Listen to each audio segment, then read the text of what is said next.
Eh bien, ça faisait longtemps, les CE1, que je ne vous avais pas mis en ligne un petit rituel du nombre du jour.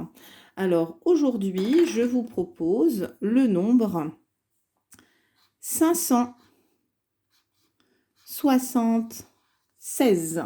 576. Alors, vous savez que on doit l'écrire en lettres. Alors, moi, j'ai peut-être pas la place de l'écrire. Je vais essayer parce que j'ai un gros feutre. Donc, 576. Il faut savoir écrire par cœur les nombres en lettres. 576. J'ai eu de la place. 576, c'est 6 unités, 7 dizaines et 5 centaines. Si je complète mon tableau, 6 unités, 7 dizaines, 5 centaines. Je dessine mon matériel. Eh bien, j'ai donc 5 centaines. On n'oublie pas que dans une centaine, il y a 100 unités. Ensuite, j'ai 7 dizaines. 2, 3, 4, 5, 6, 7. Je n'oublie pas que dans une dizaine, j'ai 10 unités. Et j'ai mes, alors je prends un feutre normal, 6 unités. 1, 2, 3, 4, 5, 6. Voilà mon matériel. Alors, 576, je peux l'écrire sous la forme, je prends mon feutre noir, je préfère, on peut dire que c'est 500 plus 70 plus 6. Je peux aussi l'écrire sous la forme d'une multiplication. 500, c'est 5 fois une centaine, c'est-à-dire 5 fois 100.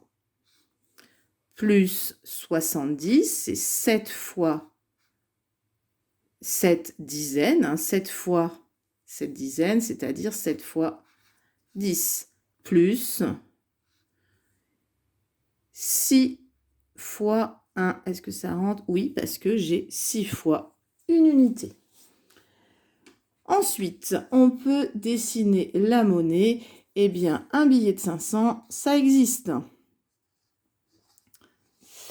70, je vais prendre un billet de 50 et un billet de 20. Là, je suis à 570. Et 6 €, un billet de 5 et une pièce de 1. Évidemment, il y a plusieurs solutions. Alors, 576 plus 1, c'est-à-dire le nombre qui vient juste après. Eh bien, j'ai 577. 576 moins 1, c'est-à-dire moins une unité, j'ai 575. C'est le nombre qui vient juste avant. Ici, 576 plus 10, c'est-à-dire que je vais rajouter une dizaine. C'est-à-dire que 5 centaines, ça reste pareil, mais 7 dizaines plus une dizaine, ça fait 8 dizaines. Et mes unités restent pareilles. J'obtiens 586. 576 moins 10. Moins 10, ça veut dire moins une dizaine. Eh bien, mes centaines restent pareilles, 5. 7 dizaines moins une dizaine, ça fait 6 dizaines. Et mes unités, pareil. J'obtiens 566.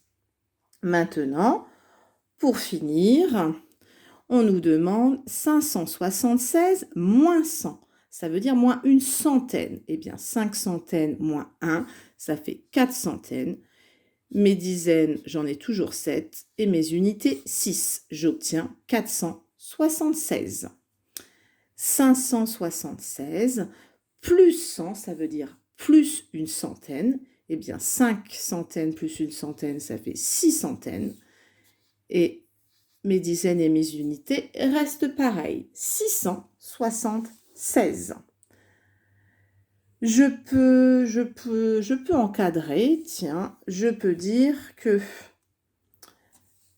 si j'encadre 576, encadrer, ça veut dire avec des nombres juste avant, enfin avant et après. 576, si je fais à l'unité près, j'obtiens 575, 577. C'est-à-dire que là, c'est le nombre juste avant et juste après.